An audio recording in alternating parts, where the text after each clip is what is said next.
Hey YouTube, what's up? It's your boy coming at you with a new video.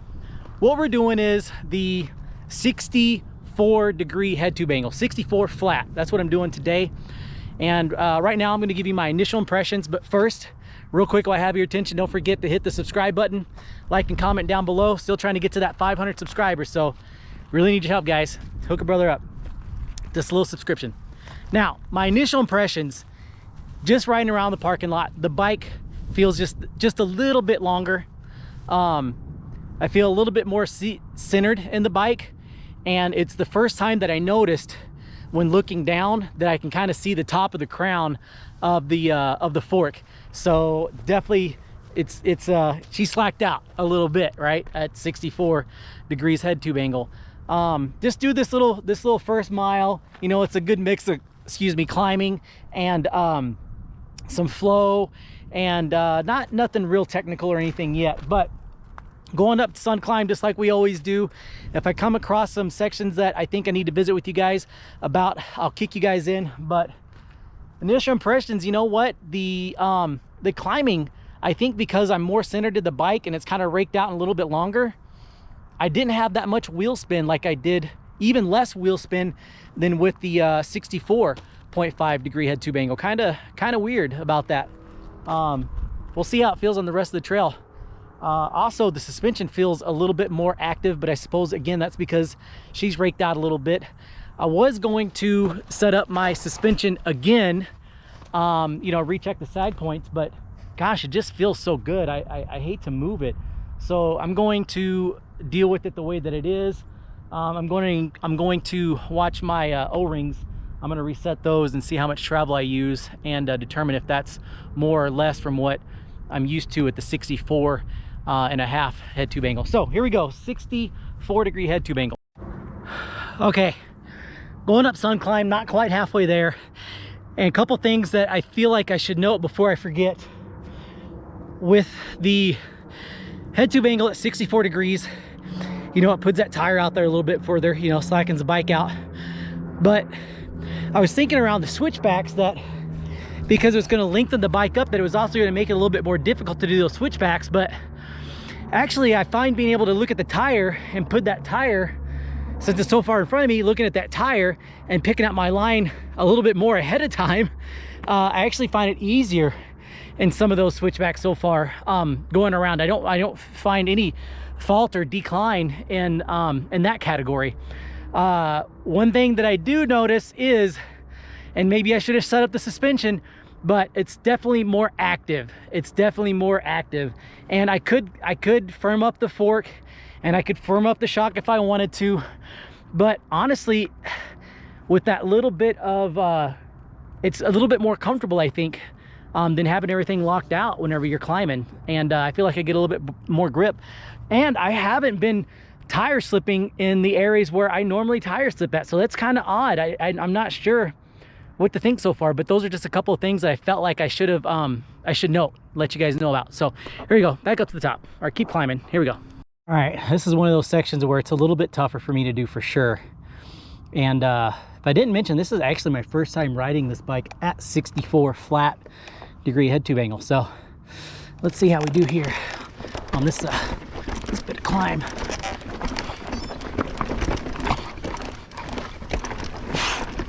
There's that wandering, see right there, that wandering steering. Oh, dang it.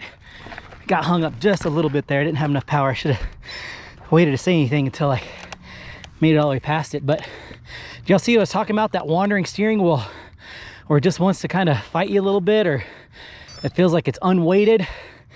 Just a little bit more of that than I can remember having in any of the other head tube angles, but obviously doable. Whew. Here we go, keep going.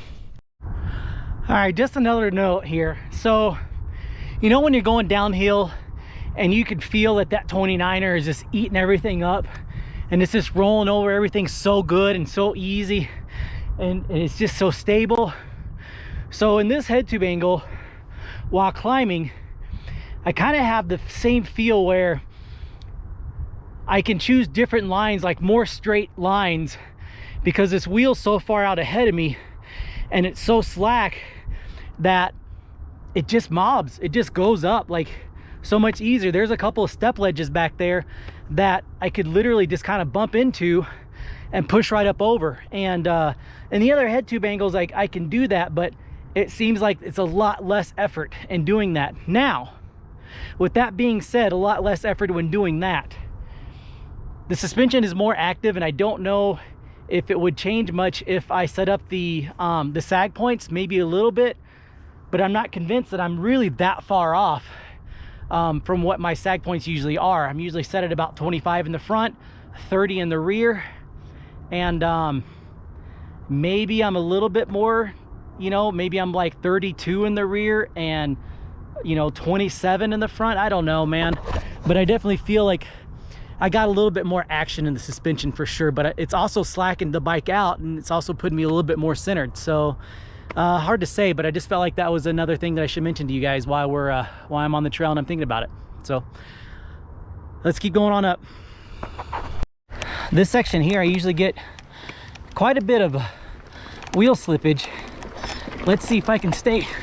Ooh, nicked a rock there with the crank. See that steering wander? Made it, but that was definitely more difficult than the other head tube angles for sure. I was just thinking, yeah, it was a little bit more difficult, but I don't think I had any wheel slippage or spin when going up that. Kind of surprised.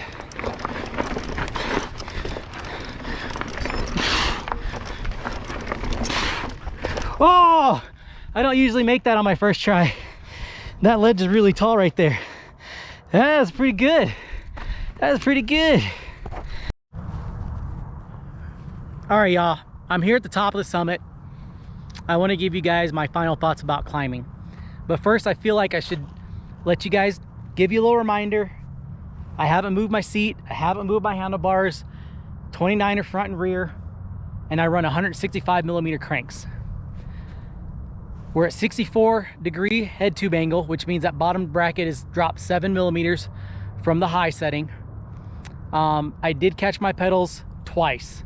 Not that it stopped me in my tracks or anything, just, you know, on the bottom of the stroke, I, you know, nicked a rock. So just want to let you guys know about that. It happened twice on this climb, and might have just been more my fault, you know, just being used to the higher setting. Excuse me, guys. Anyway, so, you know, without moving my handlebars or my seat, this 64 degree head tube angle actually felt the most comfortable when climbing. Looking at my O-rings on my fork and shock, I really don't think I used any more suspension travel, but I think that I did sit more regularly in the mid stroke, you know, the end of the beginning of the stroke and mid stroke, if that makes sense. I felt like I was definitely in that more. And if I would have checked the sag maybe before this run, you know, because you're messing with the angles, so for sure the suspension's going to react differently. And it definitely feels like I already know for sure on the way down it's probably going to be the most plush that it's felt so far. But what I'm really interested in is how it's going to do pedaling through the rough stuff, pedaling on the flatter sections. And to do that, on the way down, I'm going to go down Wild Turkey down to Dark Forest, and they're black trails. So it should really give more of a feel on what the suspension can do. Not to mention, it is a little bit tougher to keep the flow on these trails, and I'll point that out on the way down. So really, I don't think, when you talk about this thing in climbing, if it climbs any worse than 64.5 degree, it's negligible. Like I can't really point anything out that's worse, but with that head tube angle just that much more slackened out, I can definitely tell that it's more comfortable, and it kind of mobs over techier sections a little bit easier. And I kind of, you know, in certain sections, I do like to kind of, you know, wheelie up certain sections and kind of move the bike over, especially in some of those switchbacks.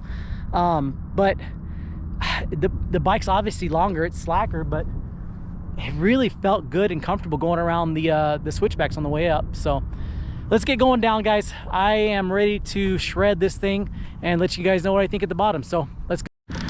All right, we're going down at the 64-degree head tube angle. I expect this to feel the softest. And just on this little bit of chunk here, I can already tell it is.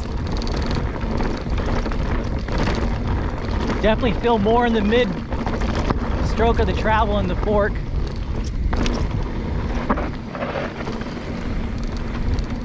This is just a blue trail. This is Sunset Loop.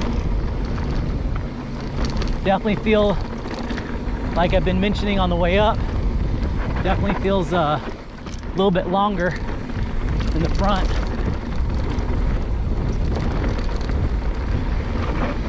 This is still continuing on Sunset Loop here. And then we're gonna go to Wild Turkey Middle or Mild. Oh, they're really smoothing things out here. Wow. It used to be pretty rough right there. Kind of like that rougher stuff. I'm gonna turn left here. This is kind of the start. This is another blue. This is Wild Turkey Middle. I get to put some pedals in, which actually feels pretty good.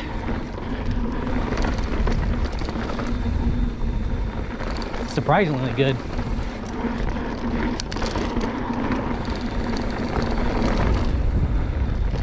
I don't know, with the bike slacking out and being more in the middle of the bike, it feels good.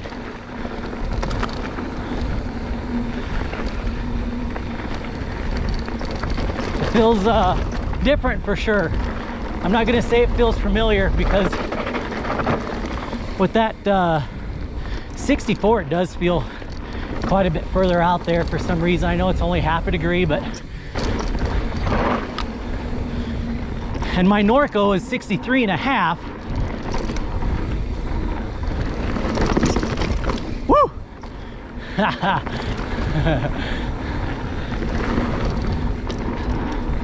Actually feels really good on the pedals when I need to get on the pedals there. All right, so this isn't quite the start of the black, but it is going to be a little bit harder to keep the flow. So you guys might notice that I'm not going quite as fast. This kind of starts the black. Oh. And again, it's hard to keep the flow.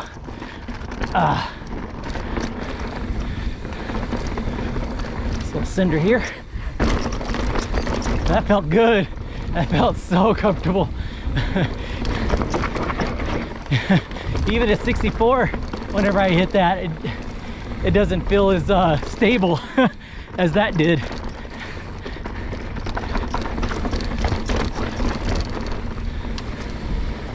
Excuse me. Have a good hike.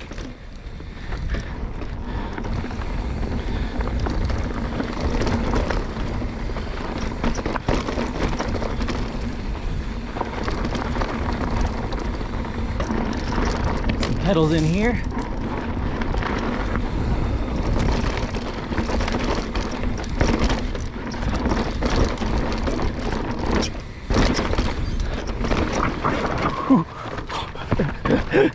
Oh, almost ate shit. Caught it though. That rock stopped me dead in my tracks. Definitely the most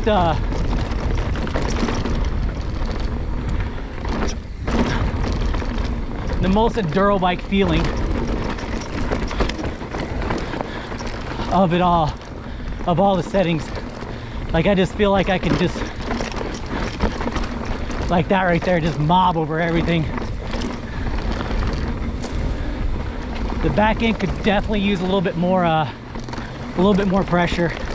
I definitely feel like I'm getting to the bottom of the travel more regularly, which is okay because, like I said, I did not check out the suspension, or maybe it's a characteristic. Hell, I really don't know. gonna go right here.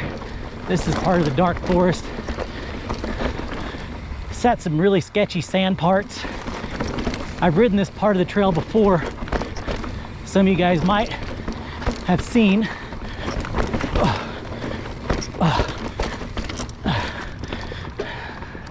Again, just hard to keep the flow. Good section. Sand, oh boy. Gotta keep it straight through that sand. Otherwise it wants to just take you.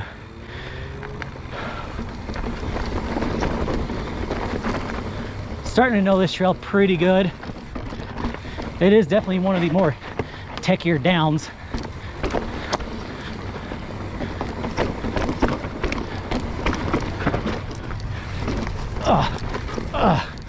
Oh God. Whew.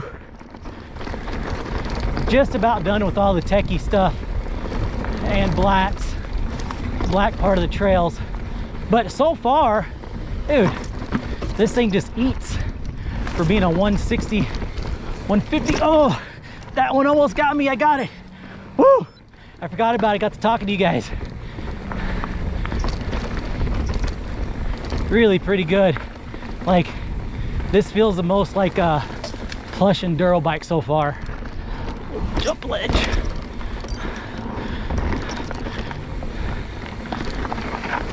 Also, the turning with this steeper, I really like it. The turning with this steeper head tube angle is pretty sick.